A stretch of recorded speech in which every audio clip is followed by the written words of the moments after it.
Okay. Hi, Ranisa Tagoran Tabuco here from SMDC. Ngayon, isa ka ba sa mga buyers condo unit owner ng SMDC? Yan. If yes, this video is for you. Yan.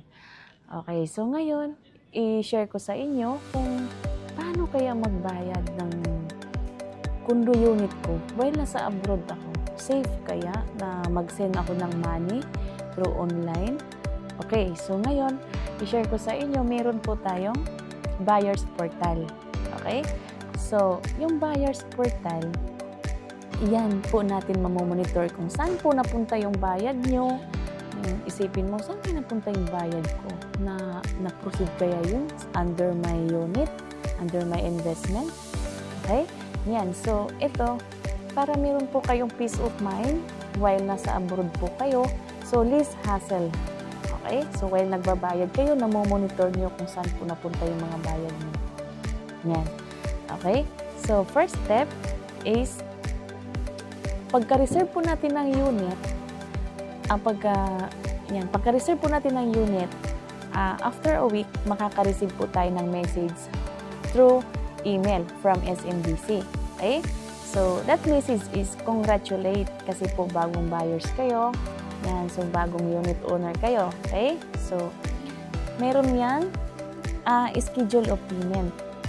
Yan, so, buksan natin yung schedule of payment na yan, buksan natin yung email na yan, so, hanapin natin doon yung CIN. Yan po yung Contract Information Number. Yan.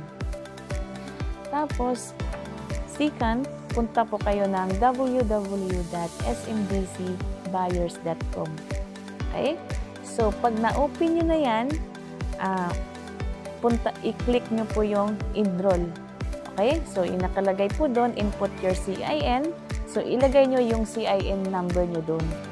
Tapos, next, ilagay nyo yung email ad nyo doon. Yung kung ano yung email ad na nakaregistered po sa pagbili nyo ng condo, di ba, may form tayong pipil-upan. So, kung ano yung email ad na nilagay nyo sa form, yun po yung email ad na i-enroll nyo sa buyer's portal. Okay? So, next, third, mag-set po kayo ng password. Okay? I-set kayo ng password. So, okay. So, halimbawa, enroll na yung account nyo. Okay? So, pagpasok nyo doon, hanapin nyo yung card payment option. Okay, so pag nakita nyo na po, ilagay nyo kung magkano yung binayad nyo. Yan.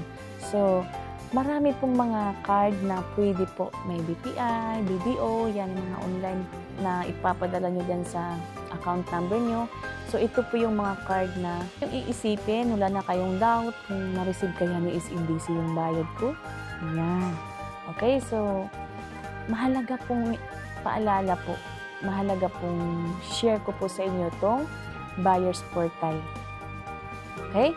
So, message nyo lang po ako pag may mga tanong kayo. Kasi yung mga projects, meron po akong mga hawak na projects ng SMDC. Okay? So, for more questions, please, puntahan nyo lang po ako sa YouTube channel ko, Ranisa The Nice Place. And I have a Facebook page, Ranisa Tagoran Tabuco. Yan. So, contact number na to diretso po ito sa, yung contact number na to, diretso po ito sa Viber and WhatsApp. Okay? So, direct message me for more details and questions. Okay? So, thank you for watching.